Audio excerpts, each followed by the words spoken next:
ভর দুপুরবেলা গোবরডাঙ্গা থেকে বেরিয়ে টানা প্রায় 3 থেকে 4 ঘন্টা জার্নি করার পর আমাদের বাসটা এসে দাঁড়িয়েছিল এক্সপ্রেসওয়ের ধারের একটা ধাবাতে। আর এই যে দেখতে পাচ্ছ পিছনে বাসটা, আমি বাস থেকে নেমে একটু রেস্ট নিচ্ছিলাম, সবাই একটু রেস্ট নিচ্ছিল, বাসের ইঞ্জিনটাকে একটু রেস্ট দেওয়া দরকার ছিল এই গরমে।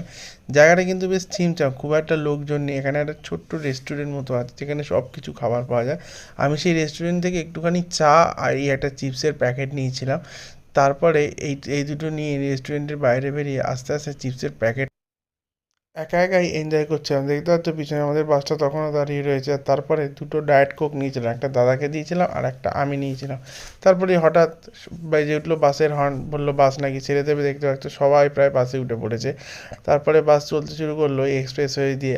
সূর্য অস্ত চলে যাওয়ায় তখন অত গরমও লাগছিল না, তাই আমি বাসের জানলার ধারে বসে হু হু করে সুন্দর হাওয়াটা উপভোগ করছিলাম।